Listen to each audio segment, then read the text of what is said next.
નમસ્તે વિદ્યાર્થી મિત્રો. આજે આપણે કંજક્શન્સ વિશે થોડી માહિતી મેળવીએ. બે શબ્દો અથવા સમાન શ્રેણીના જે વાક્યો હોય એને જોડતા શબ્દોને આપણે સંયોજકો તરીકે ઓળખીએ છીએ. એમાં સૌથી પહેલું આપણે જોઈએ છે એન્ડ એટલે અને. એક્ઝામ્પલમાં જોઈએ કે Mishka went to market, she bought some fruits. તો આન્સરમાં આપણે જોઈએ છે કે Mishka went to market and bought some fruits. એટલે અહીંયા જે બે વાક્યો હતા એને આપણે એન્ડ દ્વારા આપણે જોડ્યો. પણ એન્ડ દ્વારા જ્યારે વાક્યને જોડવામાં આવે અને જો કર્તા એનો એ જ હોય, બરાબર, અહીંયા મિશ્કા એના માટે જ અહીંયા શી વપરાયું છે. તો જ્યારે એન્ડ વડે જોડીએ છીએ ત્યારે આ જે બીજી વખતના વાક્યમાં જે કર્તા હોય છે એને આપણે દૂર કરીએ છીએ. એના પછી જોઈએ છે બીકોઝ, એટલે કારણ દર્શાવવા માટે વપરાય છે. આપણે જે કારણ કે કહીએ છીએ બસ એ જ. એની વાક્ય રચના પ્રમાણે કરી શકાય આપણે કે પરિણામ પ્લસ બીકોઝ પ્લસ કારણ.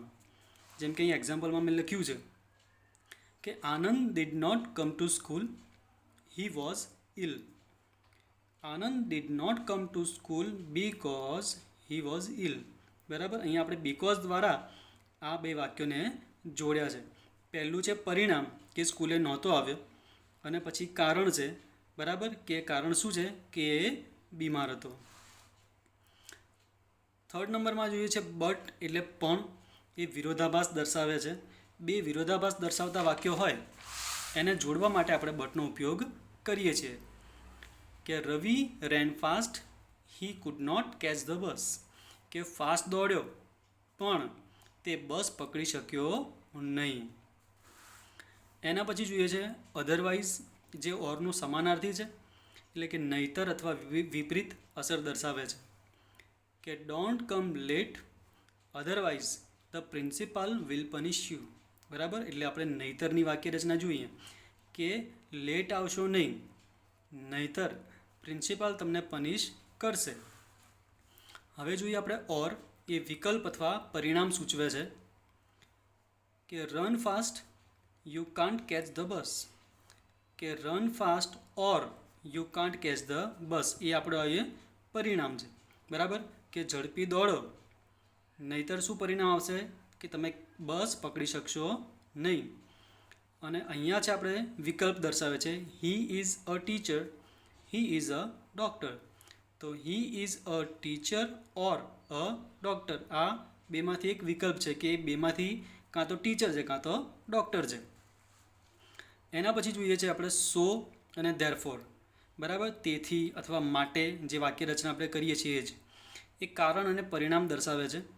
અહીંયા આપણે વાક્ય રચના આવી રીતે કરી શકાય કે સૌથી પહેલાં કારણ, પછી સો અથવા ધેરફોર, અને છેલ્લે પરિણામ.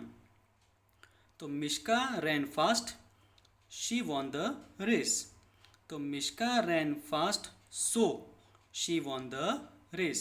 બરાબર, આ ફાસ્ટ દોરી એ કારણ છે અને ફર્સ્ટ આવી એનું પરિણામ છે. એવી જ રીતે અહીંયા જોઈએ કે Mishka ran fast therefore she won the race. અહીંયા ધેરફોરની જગ્યાએ આપણે સો પણ મૂકી શકીએ અને ધેરફોર, બરાબર, બંને આ જગ્યાએ ચાલે. 7 નંબરમાં જોઈએ છે આઈધર ઓર. આપણે કહીએ આ અથવા તે, અથવા જ્યારે બેમાંથી એક એવું આપણે કહેવાનું હોય ત્યારે બે વિકલ્પોવાળા વાક્યને જોડવા માટે આપણે એનો ઉપયોગ કરીએ છીએ. Amit will visit the exhibition, Raju will visit the exhibition. તો આપણે બે અલગ અલગ વિકલ્પ છે, બરાબર, visit the exhibition, visit the exhibition, એ તો સેમ જ થયું. પણ બે વિકલ્પ છે, કાં તો અમિત અને કાં તો રાજુ. તો either Amit or Raju will visit the exhibition. બરાબર, જે વાક્ય સેમ છે વિલ વિઝિટ ધ એક્ઝિબિશન એ અહીંયા એક જ વાર આવ્યું છે. આની વાક્ય રચના આપણે આ પ્રમાણે જોઈ શકીએ કે આઈધર પછી પ્રથમ વિકલ્પ, પછી ઓર, અને પછી બીજો વિકલ્પ આપણે મૂકી શકીએ. આઈધર ઓર જે હકારાત્મક અર્થ ધરાવે છે, નાઈધર નોર જે રહ્યું એ નકારાત્મક અર્થ ધરાવે છે. આઈધર ઓરમાં હતું કે બેમાંથી ગમે તે એક, પણ નાઈધર નોરમાં થાય કે આ પણ નહીં અને પેલું પણ નહીં, મીન્સ કે બેમાંથી એક પણ નહીં. I don't like pizza, I don't like sandwich. તો I like neither pizza nor sandwich. હવે નાઈધર અને નોર આવે છે એનો મતલબ એમ કે આપણે અહીંયા જે ડોન્ટ મૂક્યું છે બંને વાક્યમાં એ આપણે નીકાળી દેવું પડે, બરાબર. એ નાઇધર નોર એ નકાર જ દર્શાવે છે, એટલે વાક્યમાં જે નકારદર્શક શબ્દો આવે છે જેમ કે not, do not, does not, did not વગેરે, એ નાઇધર નોરનો ઉપયોગ કરીએ ત્યારે આ બધા નકારદર્શક શબ્દોને આપણે દૂર કરી દેવા પડે. વાક્ય રચના પ્રમાણે જોઈ શકાય કે નાઇધર પછી પ્રથમ વિકલ્પ, પછી નોર અને પછી બીજો વિકલ્પ. એના પછી છે સો ધેટ, કે જેથી.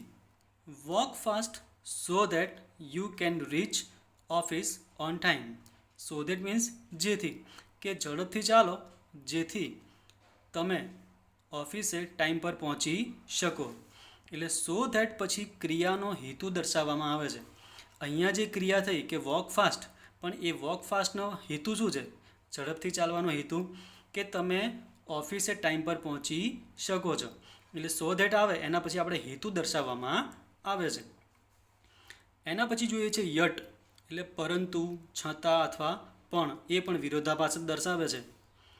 Bipin is tired, he is playing cricket. તો Bipin is tired yet he is playing cricket. થાકેલો છે તેમ છતાં એ ક્રિકેટ રમી રહ્યો છે. એના પછી જોઈએ છે ઓર એલ્સ, એટલે અથવા તો અથવા નહીતર.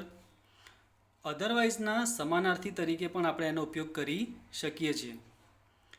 Finish your homework, the father will not allow you to watch TV. બરાબર, એટલે હોમવર્ક ફિનિશ કરી લો, નહીતર પપ્પા તમને ટીવી જોવાની પરવાનગી આપશે નહીં.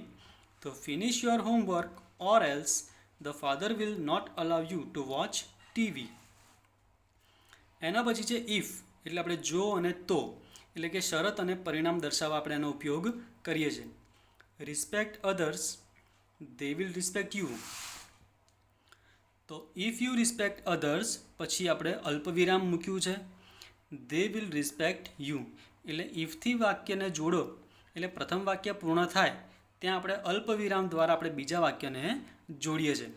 અહીંયા શું છે? જો અને તોની વાક્ય રચના, કે જો તમે બીજાને રિસ્પેક્ટ આપશો, બીજાને માન આપશો તો એ તમને માન આપશે. એટલે જો અને તો વાળી વાક્ય રચના છે. અનલેસ, એટલે જો નહીં તો. આપણે જે ઇફ છે એ હકારાત્મક અને આ છે ઇફ નોટ. બરાબર. તો if you don't tell the truth the teacher will punish you, કે જો તમે સત્ય નહીં બોલો તો ટીચર તમને પનિશ કરશે.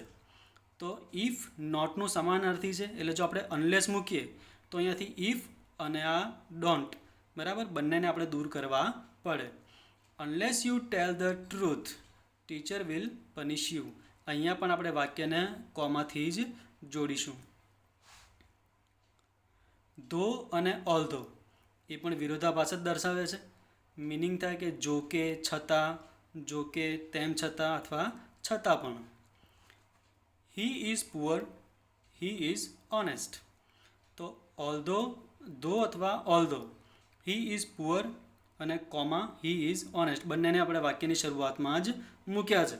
બરાબર. તે પુઅર છે તેમ છતાં એ ઓનેસ્ટ છે. સિન્સ એક કારણ દર્શાવવા માટે એનો ઉપયોગ થાય છે. Usha woke up late, she missed the first bus. તો કારણ દર્શાવવા માટે પણ એ વાક્યની વચ્ચે નહીં, આપણે અહીંયા વાક્યની શરૂઆતમાં મૂકીએ છીએ. બરાબર. ને પછી આખું sentence. Since Usha woke up late, she missed the first bus. બરાબર. અહીંયા પણ આપણે કોમા વડે જ વાક્યને જોડીએ છીએ. તો વિદ્યાર્થી મિત્રો, અત્યારે બસ આટલું જ. અને આ જે વાક્યો છે કંજક્શનના, એ તમારી પાસે કોઈ બુક હોય તો તમે એમાંથી પ્રેક્ટિસ કરી શકો છો.